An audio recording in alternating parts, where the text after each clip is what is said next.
Hey, what's up guys, I'm back with another iPhone 4S video, and this time we will see how does it feel to use iPhone 4S in 2020 and can you use iPhone 4S as a primary device now. I know many of you must have upgraded from 4S to 8, 10 or even 11 Pro by now, but truly speaking, iPhone 4S was a masterpiece by Apple. The design was so premium with its stainless steel frame, front and back glass body that it still looks better than the newly launched iPhone 11 with the nearly bezel-less display and curved aluminum frames. And people are still waiting for the squarish design to return in Apple future phones. First of all, iPhone 4S is super comfortable to use by one hand. It's quite easy to swipe through apps and pages. iPhone 4S was launched in 2011 and will be turning 9 years old in October 2020, but it still looks so premium. At the bottom is the speaker grill and 30-pin connector. On the left is the volume rocker and mute-unmute switch.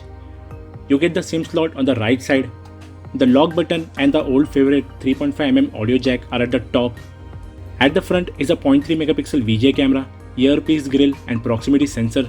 On the back is a 8 megapixel camera and single LED flash. Back in 2011, iPhone 4S was launched with iOS 5 and now it's running on iOS 9.3.5, which is the latest version for it. But actually Apple should have stopped upgrading after iOS 7 as the performance has affected a lot after iOS 8. But still the phone is quite usable as a secondary device of course, as it runs smoothly, can perform daily tasks with ease, has a decent battery backup. I'm still getting 7 hours backup with some daily tasks and social media usage on Wi-Fi, which is pretty good keeping in mind that it is a 9-year-old device and has just 1432 mAh battery. The best thing is that many apps are still supported on iPhone 4S like Snapchat. Yes, it takes some time to load, but that's okay, keeping in mind that it's such an old device and even a new $100 smartphone would perform in the same way as the iPhone 4S, which was once a flagship device. Once the app is loaded, there is no issue in using it, and same goes with Instagram. It runs easily. There may be some lag if you scroll fast, but at least it's usable. Everything else works perfectly. Talking about gaming, I'm just amazed to see how well it performs running some new games as well. There's hardly any lag and this phone can even run PUBG. Imagine a 9-year-old device can run a 3-year-old game as well, and that too on a decent FPS. This shows how well optimized the iOS software is. iPhone 4S is powered by Apple A5 chip with dual-core processor and 512MB RAM, which sounds quite funny by today's standard as we have phones with 12GB or even 16GB RAM now.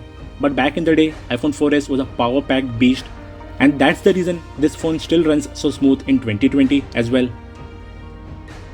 Talking about the camera, this phone has a 8 megapixel camera with Sony Exmor-R IMX145 sensor and f2.4 aperture. It was one of the best, or we can even say the best camera phone of its time. iPhone 4S can shoot 1080p videos at 30fps with image stabilization. Other features include panoramic mode, live filters, time-lapse video and HDR. On the front is a 0.3 megapixel VGA camera which can shoot up to 480p resolution. So let's check out some camera samples. The camera performance is quite impressive with daytime. Colors are natural and accurate, details are maintained. HDR also works decently, keeping decent amount of details of cloud intact. Indoor shots also look good. I have tested quite a few budget smartphones on my channel and still they can't produce images of this quality in indoor low lighting. Night shots are not so great.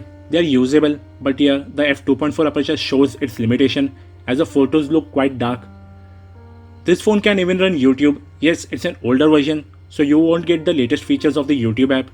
And also, it's not just like go to the App Store and download the YouTube app or even Instagram or Snapchat. There's a workaround to install these apps on your iPhone 4S.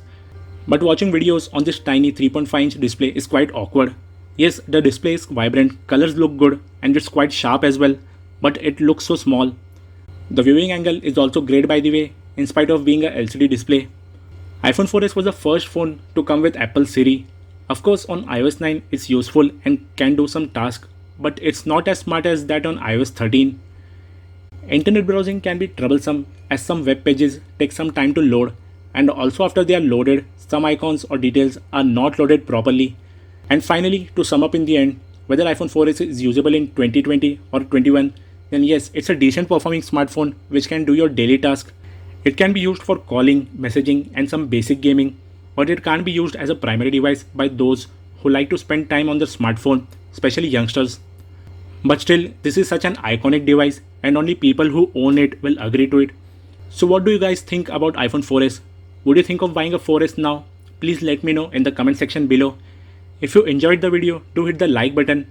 Also don't forget to click the subscribe button and press the bell icon to get updates on the new uploads. And also follow me on Instagram on techbuzz.insta page and techbuzz Facebook page. We will be back with another video soon. Till then, stay tuned.